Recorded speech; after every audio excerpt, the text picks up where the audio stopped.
And joining me in studio now is Mr. Brian Altunian, Chief Operating Officer of Platinum Studios, stock symbols PDOS. Good to see you again, Brian. Thanks, Don. Good to be here, as always. You know, it's been really interesting here, especially as we went through, the latter part of second quarter of this year, now well into third quarter, approaching Q4 as we go along, and so much has happened with your company.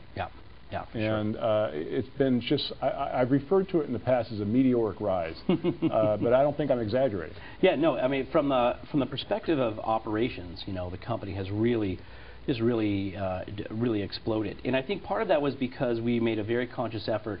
A couple years ago, we looked at a much broader model, and this year in particular, we really started to narrow that focus a little bit, really hone in on production and on moving our comic book properties into production on film and television. And of course, by having our first film actually go into production this year, and then in the can and now in post-production, that really helped push it forward. Because I'll tell you, interestingly enough, last year we had a writer's strike and the SAG strike and and then the economy, a lot of things that impacted the entertainment industry.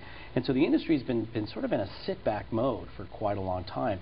And but for an independent company like Platinum Studios, this was a really good opportunity for us to step up and take a good strong position. So by moving our production dead of night into filming and now into post-production, it turned a lot of heads. We were the company that were not going to let the economy dictate what we were doing. Well, I think, when I'm trying to describe your company to people, and especially to our audience, I look at it this way in the time that we've been watching you, is that when we first started looking at you, of course, you've got this massive catalog of 6,000 comic book characters, and at that time, you were looking for people to look at you and look at your characters as possible projects. And now you've completely transitioned to where you're involving yourself in projects. Absolutely. And they're coming to you, what have you got for us? What's in your catalog? What we can look at? What a dramatic difference. Yeah, absolutely. And again, I think it's because we've just taken that stand and really, let the industry know, we're here to turn. We're not interested in licensing properties out for somebody else to do. We want to take a hand.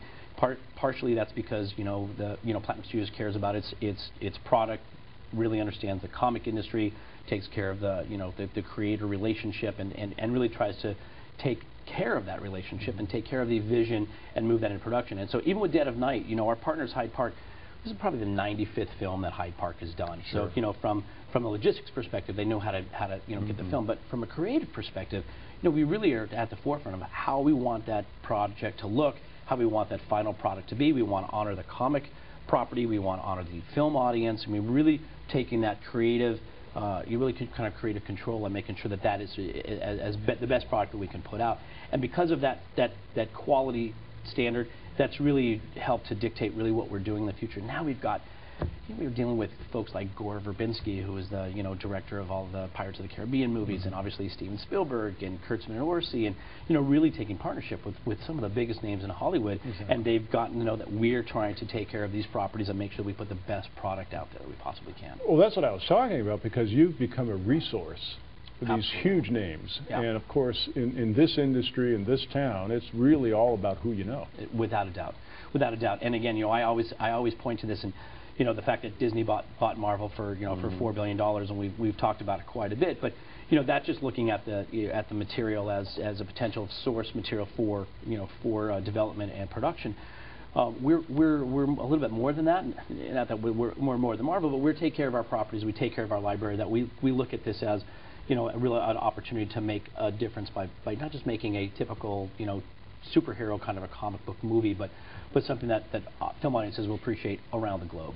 Well, when that happened, when Disney bought Marvel for $4 billion, the first thing that came to my mind, if I was an investor or a player, the first thing I would think is, I know a company with a catalog like that. Right.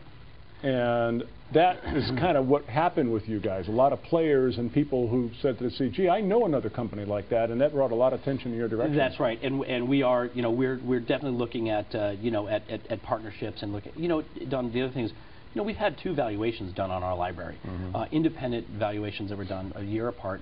We put a value on our library of over $150 million. Wow. The fact that the market hasn't really recognized that yet, was just really a sign of the times. But sure. I think once people start to see the product that we're putting out, the partnerships that we have, the deals that we have in place that we go into production in 2010, I think people are going to look and see that, and I think even that's probably a low valuation to where the company should be valued at. But we're going to start to see the market really reflect a lot of what's happening in the industry for Platinum Studios. Platinum Studios, PDOS. Brian, always a great story. Thanks again. Thank you, Don.